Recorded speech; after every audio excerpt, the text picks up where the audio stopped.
ਅਗਲੀ ਖਬਰ ਵੱਲ ਚੱਲੀਏ।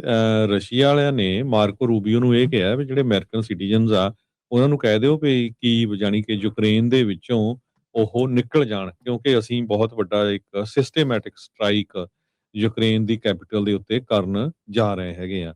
ਸੋ ਅੱਜ ਉਹਨਾਂ ਨੇ ਵਾਰਨਿੰਗ ਦਿੱਤੀ ਆ ਰਸ਼ੀਆ ਵਾਲਿਆਂ ਨੇ US secretary of state ਮਾਰਕੋ Rubio ਨੂੰ ਵੀ ਆਪਣੇ ਜਿਹੜੇ ਡਿਪਲੋਮੇਟਸ ਆ ਤੇ ਅਮਰੀਕਨ ਸਿਟੀਜ਼ਨਸ ਆ ਉਹ ਉੱਥੋਂ ਕੱਢ ਲਓ। ਫੋਰਨ ਮਿਨਿਸਟਰ ਸਰਜੀ ਲੈਵਰੋਵ ਉਹਨਾਂ ਨੇ ਕਿਹਾ ਆ ਵੀ ਜੋ ਰਸ਼ੀਆ ਤੇ ਯੂਕਰੇਨ ਦੀ ਜਿਹੜੀ ਪੀਸ ਡੀਲ ਸੀ ਉਹ ਆਲਮੋਸਟ ਡੈਡ ਹੀ ਹੈਗੀ ਆ।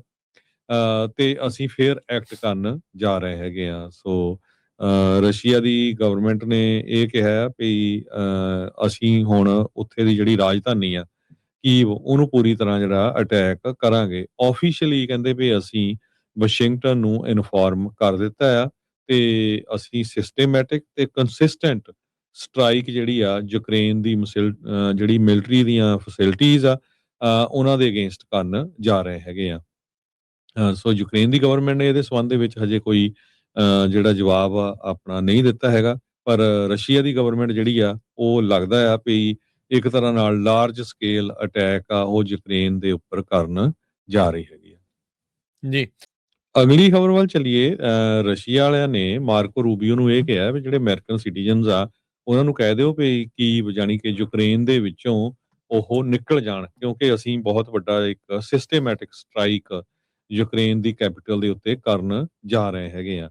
ਸੋ ਅੱਜ ਉਹਨਾਂ ਨੇ ਵਾਰਨਿੰਗ ਦਿੱਤੀ ਆ ਰਸ਼ੀਆ ਵਾਲਿਆਂ ਨੇ US secretary of state ਮਾਰਕੋ Rubio ਨੂੰ ਵੀ ਆਪਣੇ ਜਿਹੜੇ ਡਿਪਲੋਮੇਟਸ ਆ ਤੇ ਅਮਰੀਕਨ ਸਿਟੀਜ਼ਨਸ ਆ ਉਹ ਉੱਥੋਂ ਕੱਢ ਲਓ। ਫੋਰਨ ਮਿਨਿਸਟਰ ਸਰਜੀ ਲੈਵਰੋਵ ਉਹਨਾਂ ਨੇ ਕਿਹਾ ਆ ਵੀ ਜੋ ਰਸ਼ੀਆ ਤੇ ਯੂਕਰੇਨ ਦੀ ਜਿਹੜੀ ਪੀਸ ਡੀਲ ਸੀ ਉਹ ਆਲਮੋਸਟ ਡੈਡ ਹੀ ਹੈਗੀ ਆ।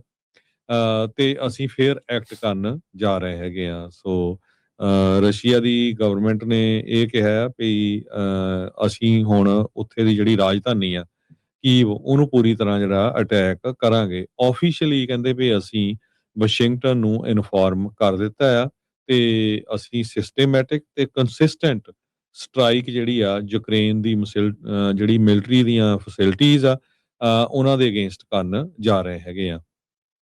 ਸੋ ਯੂਕਰੇਨ ਦੀ ਗਵਰਨਮੈਂਟ ਨੇ ਇਹਦੇ ਸੰਬੰਧ ਦੇ ਵਿੱਚ ਹਜੇ ਕੋਈ ਜਿਹੜਾ ਜਵਾਬ ਆ ਆਪਣਾ ਨਹੀਂ ਦਿੱਤਾ ਹੈਗਾ, ਪਰ ਰਸ਼ੀਆ ਦੀ ਗਵਰਨਮੈਂਟ ਜਿਹੜੀ ਆ ਉਹ ਲੱਗਦਾ ਆ ਵੀ ਇੱਕ ਤਰ੍ਹਾਂ ਨਾਲ ਲਾਰਜ ਸਕੇਲ ਅਟੈਕ ਆ ਉਹ ਯੂਕਰੇਨ ਦੇ ਉੱਪਰ ਕਰਨ ਜਾ ਰਹੀ ਹੈਗੀ ਆ। ਜੀ। ਅਗਲੀ ਖਬਰ ਵੱਲ ਚੱਲੀਏ।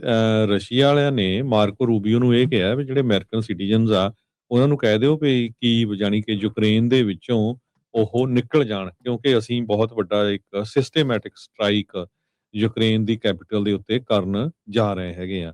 ਸੋ ਅੱਜ ਉਹਨਾਂ ਨੇ ਵਾਰਨਿੰਗ ਦਿੱਤੀ ਆ ਰਸ਼ੀਆ ਵਾਲਿਆਂ ਨੇ US secretary of state ਮਾਰਕੋ Rubio ਨੂੰ ਵੀ ਆਪਣੇ ਜਿਹੜੇ ਡਿਪਲੋਮੇਟਸ ਆ ਤੇ ਅਮਰੀਕਨ ਸਿਟੀਜ਼ਨਸ ਆ ਉਹ ਉੱਥੋਂ ਕੱਢ ਲਓ। ਫੋਰਨ ਮਿਨਿਸਟਰ ਸਰਜੀ ਲੈਵਰੋਵ ਉਹਨਾਂ ਨੇ ਕਿਹਾ ਆ ਵੀ ਜੋ ਰਸ਼ੀਆ ਤੇ ਯੂਕਰੇਨ ਦੀ ਜਿਹੜੀ ਪੀਸ ਡੀਲ ਸੀ ਉਹ ਆਲਮੋਸਟ ਡੈਡ ਹੀ ਹੈਗੀ ਆ। ਤੇ ਅਸੀਂ ਫੇਰ ਐਕਟ ਕਰਨ ਜਾ ਰਹੇ ਹੈਗੇ ਆ। ਸੋ ਰਸ਼ੀਆ ਦੀ ਗਵਰਨਮੈਂਟ ਨੇ ਇਹ ਕਿਹਾ ਵੀ ਅਸੀਂ ਹੁਣ ਉੱਥੇ ਦੀ ਜਿਹੜੀ ਰਾਜਧਾਨੀ ਆ ਕੀਵ ਉਹਨੂੰ ਪੂਰੀ ਤਰ੍ਹਾਂ ਜਿਹੜਾ ਅਟੈਕ ਕਰਾਂਗੇ। ਆਫੀਸ਼ੀਅਲੀ ਕਹਿੰਦੇ ਵੀ ਅਸੀਂ ਵਾਸ਼ਿੰਗਟਨ ਨੂੰ ਇਨਫੋਰਮ ਕਰ ਦਿੱਤਾ ਆ ਤੇ ਅਸੀਂ ਸਿਸਟੇਮੈਟਿਕ ਤੇ ਕੰਸਿਸਟੈਂਟ ਸਟ੍ਰਾਈਕ ਜਿਹੜੀ ਆ ਯੂਕਰੇਨ ਦੀ ਜਿਹੜੀ ਮਿਲਟਰੀ ਦੀਆਂ ਫੈਸਿਲਿਟੀਜ਼ ਆ ਉਹਨਾਂ ਦੇ ਅਗੇਂਸਟ ਕਰਨ ਜਾ ਰਹੇ ਹੈਗੇ ਆ। ਸੋ ਯੂਕਰੇਨ ਦੀ ਗਵਰਨਮੈਂਟ ਨੇ ਇਹਦੇ ਸੰਬੰਧ ਦੇ ਵਿੱਚ ਹਜੇ ਕੋਈ ਜਿਹੜਾ ਜਵਾਬ ਆ ਆਪਣਾ ਨਹੀਂ ਦਿੱਤਾ ਹੈਗਾ, ਪਰ ਰਸ਼ੀਆ ਦੀ ਗਵਰਨਮੈਂਟ ਜਿਹੜੀ ਆ ਉਹ ਲੱਗਦਾ ਆ ਵੀ ਇੱਕ ਤਰ੍ਹਾਂ ਨਾਲ ਲਾਰਜ ਸਕੇਲ ਅਟੈਕ ਆ ਉਹ ਯੂਕਰੇਨ ਦੇ ਉੱਪਰ ਕਰਨ ਜਾ ਰਹੀ ਹੈਗੀ ਆ। ਜੀ।